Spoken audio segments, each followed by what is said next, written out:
warahmatullahi wabarakatuh.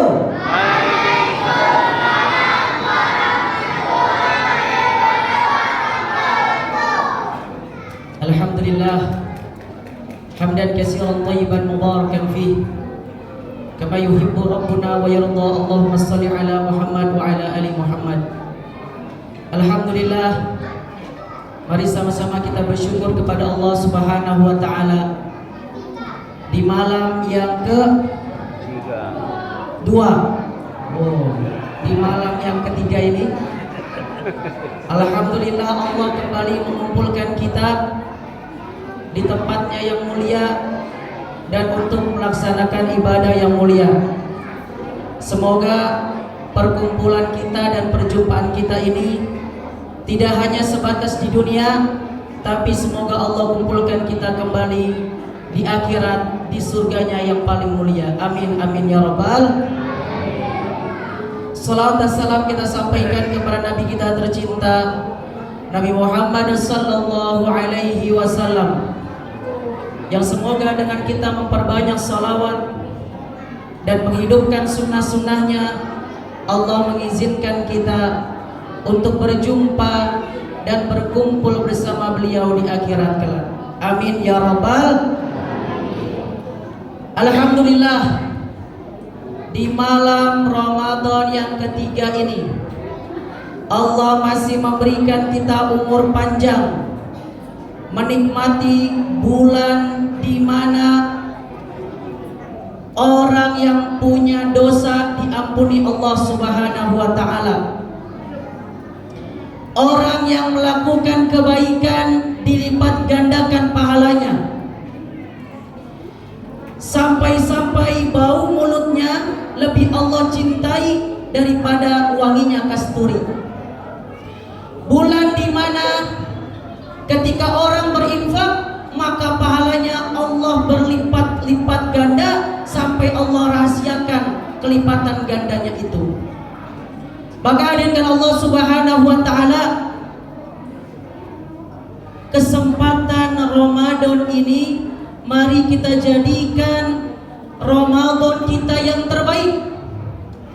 Karena bisa jadi mungkin ini Ramadan terakhir kita. Mungkin ini Ramadan terakhir kita. Kalau seandainya Ramadan tahun ini kita lebih banyak lalai, lebih banyak maksiat, lebih banyak melakukan dosa, kita khawatir saat kita meninggal dosa-dosa kita masih banyak. Kita berjumpa dengan Allah masih berlumuran dosa. Maka hadirkan Allah Subhanahu wa taala, setidaknya di bulan Ramadan ini kita harus punya target untuk ibadah. Setidaknya ada 3 target yang perlu kita targetkan di tahun bulan Ramadan ini. Yang pertama, kita harus targetkan bagaimana ibadah sholat kita tingkatkan. Mungkin di luar bulan Ramadan kita baru bisa melakukan ibadah sholat wajib. Maka bagaimana di bulan Ramadan ini kita tingkatkan sholat sunnah kita, minimal sholat tarawih aja kita pertahankan ini jamaah. Karena fenomena yang ada, minggu pertama alhamdulillah ramai, minggu kedua alhamdulillah ada kemajuan, yang biasanya 20 shaf maju jadi 70 shaf, jadi 17 shaf. Minggu ketiga alhamdulillah ada kemajuan lagi, naik dari 17 menjadi 10 shaf. Sampai terakhir malam takbiran alhamdulillah bertambah kemajuannya, tinggal 1 imam sama speaker 2 yang ada di belakang. Ini. Maka dengan Allah Subhanahu wa taala, minimal sholat sunat tarawih kita jaga. Karena Rasulullah sallallahu alaihi wasallam bersabda, "Man qama ma'al imam hatta yansharif kutiba lahu qiyamul lailah." Barang siapa yang sholat tarawih bersama imam sampai bubar, Allah tulis pahalanya seperti sholat sepanjang malam. Sholatnya setengah jam, tapi pahalanya sholat seperti habis maghrib sampai datangnya subuh. Maka hadirin Allah Subhanahu wa taala, di bulan Ramadan ini harus kita tekadkan, kita harus perbanyak sholat sunnah. Ini pertama target kita. Yang kedua, hadirin Allah Subhanahu wa taala, kita harus targetkan di bulan Ramadan ini kita harus memperbanyak tilawatil Quran. Karena kenapa? Karena bulan Ramadan adalah ulang tahunnya Al-Quran. Maka siapa yang membaca Al-Quran di bulan Ramadan mendapatkan ganjaran yang berlipat ganda. Jamaah, Al-Quran memberikan syafaat berbeda dengan syafaat-syafaat yang lain. Iqra'ul Quran fa innahu ya'ti yaumal qiyamah syafi'an li ashabi. Bacalah Al-Quran, kan Al-Quran akan memberikan syafaat kepada mereka yang membacanya. Kalau syafaat anak kepada orang tua, anaknya sudah nyemplung ke orang tuanya sudah nyemplung ke neraka, baru anaknya nyari-nyari mana orang tua saya di surga, nggak ada. Maka ditarik orang tuanya dari neraka masuk ke surga. Syafaat seorang kawan sama, kawannya udah nyemplung duluan ke neraka. Dia ke surga mencari kawannya, tidak ada. Dia cari, oh ternyata di neraka, diajak dia ke surga. Syafaat Nabi Muhammad pun begitu. Umatnya sudah kecemplung duluan ke neraka, Nabi mencari, diajak ke surga. Tapi syafaat Al-Quran belum sampai kita nyemplung, sudah ditahan oleh Al-Quran agar bisa diajak ke dalam surga. Ketika seorang hamba diintrospeksi Allah, kamu melakukan dosa ini, dosa ini, dosa ini, dosa ini, betul? Betul, ya sudah ke neraka. Maka Al-Quran datang, ya Allah, sungguh dia di dunia menahan ngantuknya untuk membacaku. Dia meluangkan waktunya panas-panasan untuk membacaku. Maka hari ini izinkan aku untuk membelanya. Apa jawab Allah? Kalau begitu aku serahkan kepadamu Quran. Jadi belum sempat nyemplung ke neraka, Al-Quran sudah datang memberikan pertolongan. Bahkan hadirin Allah Subhanahu wa taala, seorang anak yang membaca Al-Quran di atas muka bumi ini, Allah akan tahan azab bagi kedua orang tuanya di alam kubur. Kenapa? Allah malu.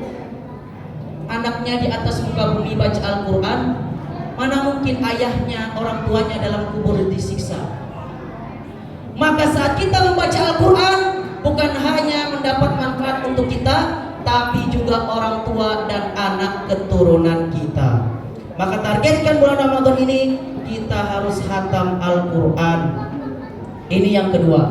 Dan yang ketiga, hadirkan Allah Subhanahu wa taala, kita harus tingkatkan sedekah dan infak.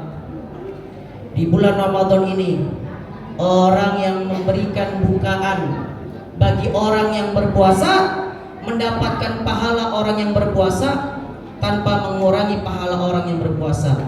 Dan sampai sekarang Bapak Ibu, para mufasir kita, para ulama kita belum tahu sebesar apa pahala puasa itu. Karena memang pahala puasa ini Allah masih rahasiakan, saking besar dan mulianya pahala puasa. Maka mari kita berlomba-lomba bersedekah di bulan ini. Ada uang 10.000, belikan gorengan dapat 8. Kasih orang yang berbuka dimakan 3 orang, dapat pahala 3 orang berpuasa. Nanti di akhirat kita aneh, Bu, Pak, padahal saya dulu di dunia nggak baik-baik amat.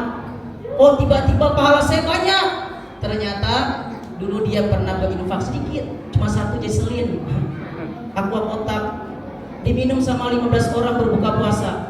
Ternyata itu menjadi timbangan pahala dan pemberat bagi dia nanti di akhirat kelak. Maka hadirin Allah Subhanahu wa taala, di bulan Ramadan ini kita harus berusaha bagaimana meningkatkan 3 amal tadi. Yang pertama apa? Salat. Yang kedua Yang kedua, baca Quran. Yang ketiga, sedekah. Siapa yang tidak mau meningkatkan 3 amal ini, hati-hati. Ada ancaman dari Allah dan Rasulnya. Yang pertama, Syahrul Ramadan alladzi unzila fihi al-Qur'an hudan linnas. Bulan Ramadan adalah bulan diturunkannya Al-Quran dan petunjuk bagi manusia. Maka siapa yang tidak mau meningkatkan 3 amal ibadah ini, hati-hati.